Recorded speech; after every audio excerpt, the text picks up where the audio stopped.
Magandang araw sa inyong lahat. For a long time, I chose to remain silent. I did so out of respect for the legal process. I did so because I did not want to add more noise to an already divisive issue. I did so because I believed that if I cooperated fully, submitted myself to the proper authorities, and answered every question asked of me, the truth would eventually speak for itself. But there comes a point when silence is no longer prudence. My silence has been abused and weaponized to build a narrative that is false, twisted, and unfair. So let me be clear.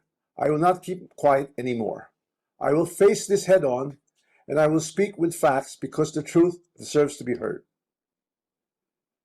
Today, I am taking this opportunity to speak directly to the Filipino people. From the start of this controversy, I have been cooperative. I personally appeared before the proper authorities. I voluntarily submitted my affidavit to the ICI. I provided the information and documents asked of me. I did not hide. I did not run. I did not evade scrutiny. I faced it head on within the proper channel because I know there is no evidence that proves I committed plunder, conspiracy to commit plunder, or any similar offense that the Ombudsman may be contemplating against me.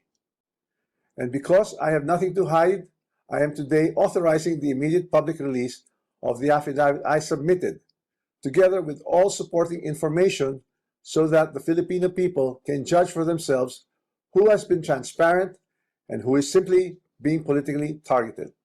Now let us address the most absurd accusation of all, that I am supposedly the mastermind of this corruption scheme. How can I be the mastermind? I was the former Speaker of the House of Representatives, but the House of Representatives is only one part of the branch of government, the legislature. The national budget is not conceived, executed, implemented, bidded out, supervised, and completed by one congressman or even by Congress alone, and certainly not by the Speaker of the House. I want to make this simple and clear.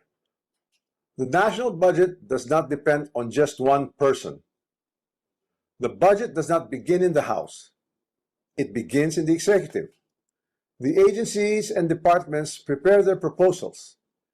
The executive consolidates them into the National Expenditure Program, and that program is then submitted to Congress. From there, the House deliberates, but the House is not one person, and it is certainly not the Speaker alone. It is a collegial body made up of hundreds of members, multiple committees, vice chairs, and institutional processes. In fact, there are around 85 committees, each with its own jurisdiction, leadership, and members. No speaker can personally control every committee, much less direct the actions of other branches or government agencies. And in the Appropriations Committee itself, there are already more than 100 members, with many vice chairs, and Representative Toby Tiangco, who has been very vocal and upfront on this issue over the past months, was himself a vice chair of the Appropriations Committee in the previous Congress. So I have to ask, if there were real concerns about irregularities in the budget process, why were these not formally raised during the deliberations, or even during the plenary? The budget deliberation does not stop in the House. The Senate also conducts its own deliberations, reviews its own version, and plays its own role in shaping the final budget, and it is not a bystander. It is an active constitutional participant in this process. After that, the House and the Senate reconcile their versions in the bicameral conference committee. Only then is the final bill transmitted to the President for approval or veto. So let us be honest about what becomes law. The national budget is not the act of one person or one chamber. It is the product of a constitutional chain involving the executive, the House, and the Senate. This is something I want the public to understand. The budget process is collective, multi-layered, and shared. Accountability must apply to everyone involved, not selectively assigned after the fact, and certainly not when it becomes politically useful. If corruption were to occur in a magnitude made known to us over the past months, then it's clear that the real corruption does not happen at the level of the general legislative approval alone. It happens at the level of execution of the General Appropriations Act. It happens when projects are implemented. It happens where projects are actually implemented, where procurement is undertaken, where monetary disbursements are actually made.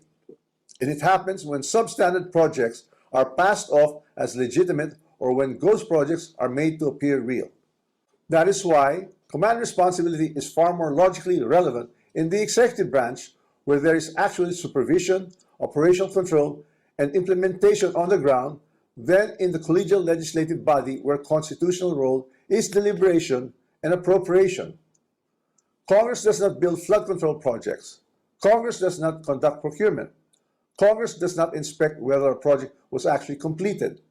Congress does not certify whether the work done was substandard or not.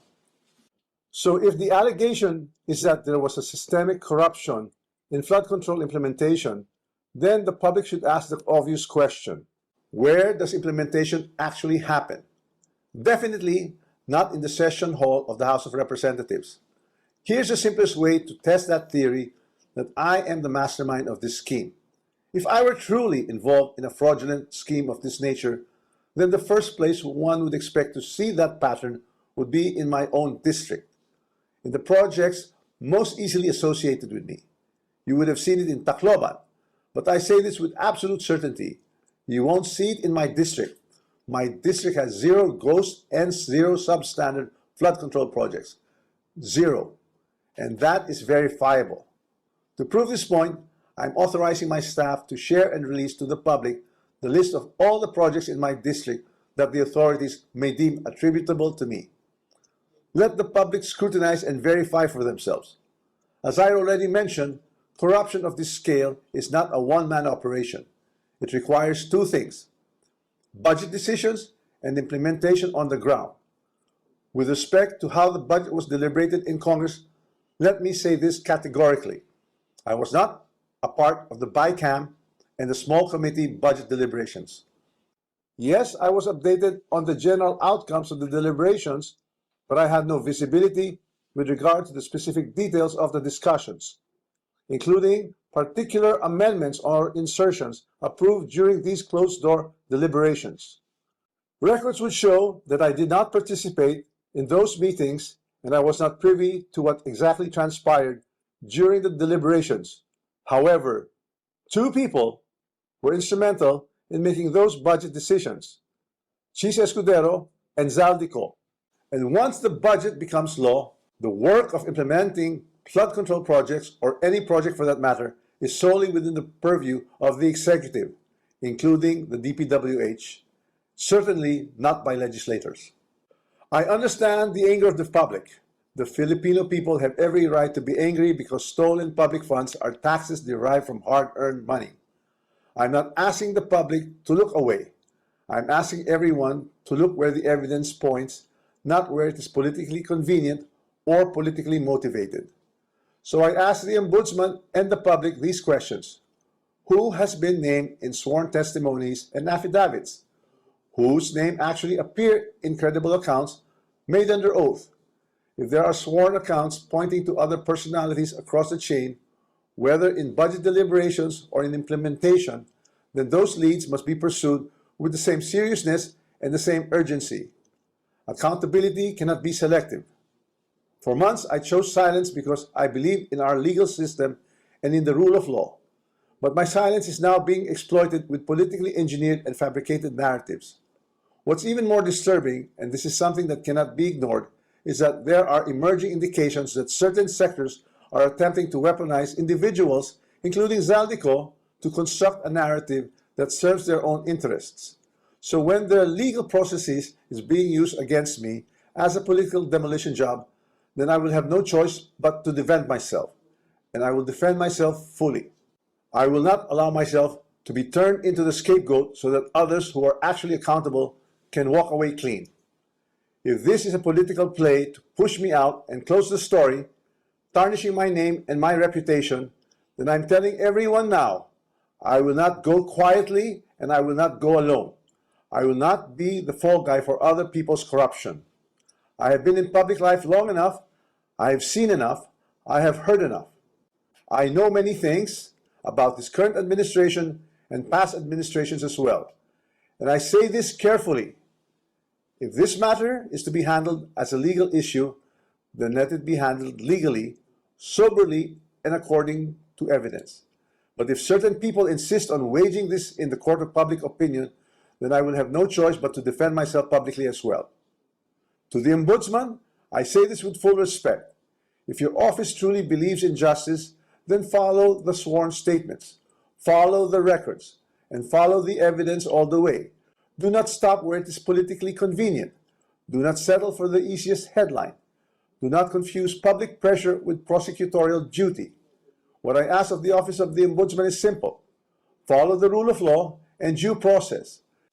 This is a serious matter, and it should be handled with seriousness, not with haste, theatrics, or shortcuts. I'm ready and willing to respond to every allegation in the proper forum, through the proper pleadings, motions, and submissions that the law allows. And to those who think they can throw me under the bus to save themselves, this is what I have to say to you. I am ready to defend my name. My silence should not be mistaken for weakness, ignorance, or fear. I know enough to defend myself, and if I am forced to do so in public, I will. Ayan naku. Matindi itong mga banat nitong si dating Speaker Martin Romualdez Parang may pagbabanta o may samang pananakot. Sabi niya kasi ay marami daw siyang alam tungkol dito sa administrasyon ngayon. Ano ibig sabihin nun? Parang nagbabanta, di ba, na kapag siya ay ginalaw, kapag siya ay sinagasaan, ay magsasalita siya o may ibubulgar siya, parang ganun ang ibig sabihin nun, no? Okay? And tanong, mga kababayan, buminta kaya sa madla itong kanyang mga sinasabi? Okay? Buminta kaya? Ako dahil dito ay nagkaroon po ako ng mga tanong. Dahil di ba sa tagal ng panahon, no, na humutok itong issue sa flood control, yung issue tungkol naman sa mga problema sa budget, yung mga insertion, di ba may kaso ngayon sa Supreme Court at nagkakaroon ng oral argument. Sa ating pagsusubaybay, parang nadidiin itong executive at Congress. Okay? Ganun po ating nararamdaman base sa mga argumento ng Supreme Court Justices at naging itong mga DBM at itong OSG. Okay? Dahil po dyan parang tapos ito pa sabay din ng balita na pumutok na ito daw si dating Congressman Saldico ay naaresto doon sa Portugal. Okay? And then napabalita na itong si Ombudsman Remulla, Boying Remulla ay pinigil daw. Pinigil daw itong gustong pag-alis ni dating Speaker Romualdez papuntang Singapore para magpagamot. Pinigil daw ng Ombudsman. Dahil sabi ng Ombudsman ni Boying, baka raw matakasan na naman siya. Katulad ng ginawa ni Saldico na tumakas, sabi nagpagamot, hindi na bumalik, baka daw itong gawin din ni dating Speaker Martin Romualdez. Kaya pinigil na ni Boying, sabi niya. Ngayon mga kababayan, ako po nagkaroon ng katanungan. Okay? Bakit parang untiming, untiming? Parang parang questionable yung timing Bakit parang nagkahalos magkasabay-sabay itong mga issue patungkol kay Martin Romualdez? Okay? Sabi niya kasi ito sabi, di ba? Papaano daw siya maging mastermind na siya ay isa lamang House Speaker. Okay? Una ang tanong ko, kung si dating Speaker Martin Romualdez ay hindi siya mastermind, na siya yung boss ng mga congressman, Hindi lalo naman siguro si Saldico na under lang sa kanya na isang congressman na chairman ng Appropriation Committee. Ah, dahil bilang House Speaker, alam natin na meron siyang command responsibility doon sa kanyang mga tao na nasa baba niya. Pero para sa kanya, paano daw siya naging mastermind sa corruption na siya ay isang speaker lamang. Ngayon, mga kababayan, no, dahil dyan, ay ibig ko ba sabihin ay may tinutukoy siya na merong mas nakakataas sa kanya. Di ba ang Senate President, Speaker, ano lang yan masasabi natin na sila po ay level, co-equal kumbaga, co-equal. Ang executive, si Pangulong Marcos, masasabi natin na sila din po ay co-equal. Pero, pagdating sa implementation, masasabi natin na yung pag-implement ng mga government projects ay executive yun. Under yun kay Pangulong Marcos. Sabi ni Speaker Romualdez, isa lamang siyang speaker. At sabi pa kanya, ito daw ang executive, mayroong command responsibility para dito sa mga project implementation. Yung mga flood control halimbawa, meron daw command responsibility ang executive, si Pangulong Marcos, para ayusin, gampanan ng mabuti ang pagpapatupad. Tama naman siya. Dahil siya ay isang speaker lamang, paano siya naging mastermind? Ibig ba sabihin ang tinutukoy niya, bagamat siya wala binabanggit, ibig ba sabihin ang tinutukoy niya ay si Pangulong Marcos, ang mastermind? Ang tanong natin. Doon tayo kayo nagkakaroon ng katanungan, mga kababayan. No? Hindi niya kasi binanggit Pero nandoon yung kanyang, kung intindihin natin nandoon yung kanyang parang patama. Diba? So, ibig ba sabihin si Pangulong Marcos ang mastermind? Yan ang tanong ko. Yan ang tanong ko, mga kababayan. Diba? Ngayon,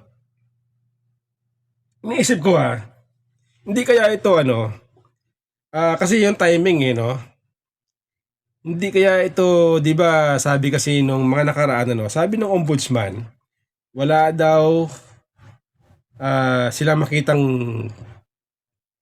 pwedeng ikaso kay Martin Romualdez. Yun yung mga noon yung mga binabanggit noon ng ombudsman, wala sila pwedeng ikaso. Wala sila nakitang ebidensya laban kay Martin Romualdez.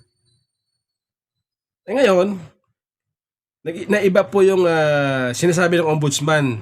Kakasuhan na raw nila ng plunder itong si Martin Romualdez kasama si Chis Escudero dahil sabi nila ay meron na silang ebidensya. Bakit biglang nagbago ngayon?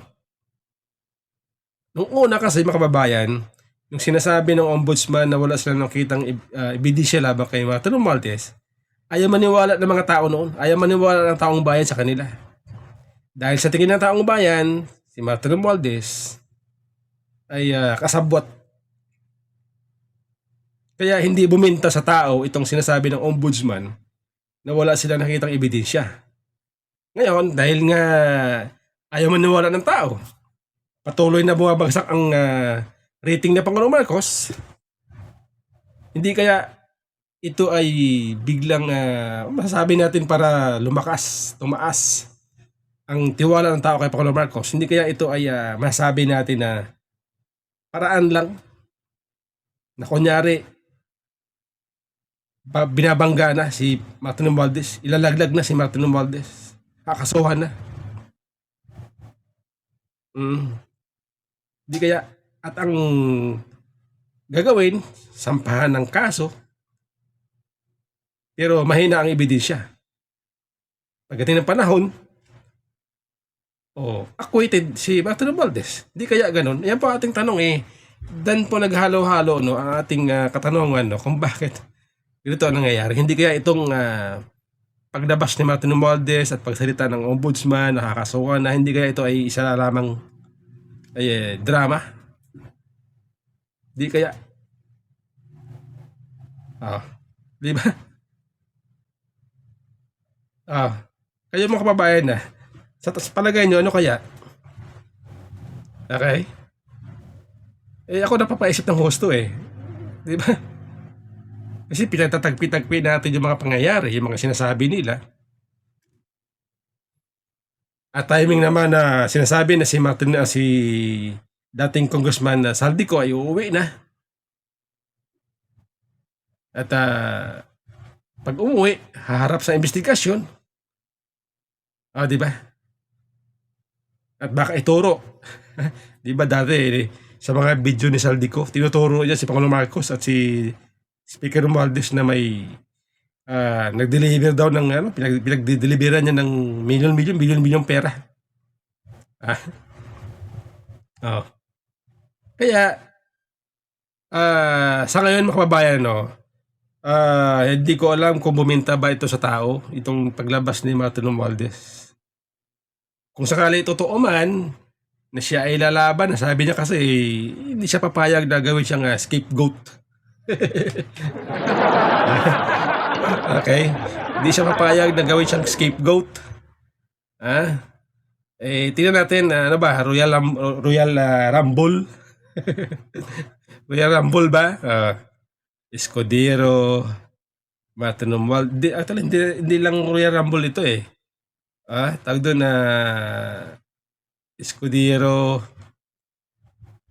Romualdez, Bongbong Marcos, at Saldico. 4 sila. Ano tawag din?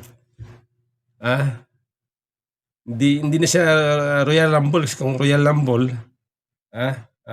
pwede pala. Royal Rumble. Ang bihira ito. Matindi ito. Abangan natin mga kababayan. Maganda magandang sagupaan ito kung nagsakali. Pagdating ng panahon, bagamat kung halimbawa man ngayon, sa termino ni Pangulong Marcos, hindi pa ito ma-resolve. Pagdating ng 2028, sigurado tayo na ito po ay magkakaroon ng kasagutan, magkakaroon ng mapapanagot ito mga tao na nagkapastangan sa ating kaban ng bayan. Kaya pagdating ng 2028, 2029, baka dyan natin makita ang tinatawag na Royal Rumble. Yung sabihin kanya-kanya turo, siya ang mastermind, siya ang mastermind. Sila may gawa yan, di ako. Ganun. Okay? Okay? Ewan ko. At binabanggit na siya daw po ay hindi naging part ng BICAM. Nasabi niya, I was not a part of the BICAM. Okay? Ang tanong ko, ano ito? Sino itong nasa bidyong ito, Mr. Speaker, Martin Romualdez? Ang tanong ko, sino kaya ito nagsasalita dyan, Tingnan nyo panoorin nyo Sabi mo kasi, Mr. Speaker, ikaw ay hindi part, never ka naging part ng BICAM. Let me say this categorically. I was not a part of the BICAM and the small committee budget deliberations. Ano yan? Tanong ko lang naman, di ako nag-aakusa siyempre tayo po ay wala dyan, hindi natin alam yan. Okay, kaya tayo nagtatanong, sino yan? We are deeply honored to be graced by the presence of our distinguished Speaker of the House of Representatives, the Honorable Ferdinand Martin G. Romualdez, his steadfast leadership, and unwavering commitment to the principles of good governance have guided us in our collective mission to serve the Filipino people. As we convene this bicameral conference committee, it is a privilege to invite our speaker to deliver his message and share his wisdom as we buckle up for work to finalize the fiscal year 2025 General Appropriations Bill. Ladies and gentlemen, distinguished colleagues, let us warmly welcome the Honorable Speaker Ferdinand Martin G. Romualdez. Honorable Speaker. Thank you, Mr. Chairman. Good afternoon to my esteemed colleagues at the Senate, led by the Senate President, Senator Francis Chis Escudero, Senator Jinggoy Estrada, Senate President Pro Tempore, and of course, Chairperson of the Senate panel, Senator Grace Poe. To my fellow colleagues from the House of Representatives, partners in public service, today we're here to iron out the differences between our both houses' versions of the 2025 General Appropriations Bill. Ikaw yan, di ba? Sino ba yan? Ikaw ba yan o hindi? O kalok-alike mo lang, Mr. Speaker Martin Romualdez? Kabuses mo lang ba yan? Hindi ba ikaw yan? O ano ba yung meeting na yan? Ano ba yan? Hindi ba yan BICAM Committee Conference? Ayan o. Oh, kasama pa kasama pa dyan yung mga senador. Nakalagay 2025. Yan po ay kuha ng ENC. Sino kaya yan? Okay? Tayo po, inuulit ko, tayo po nagtatanong lang, hindi po tayo nag-a-accuse.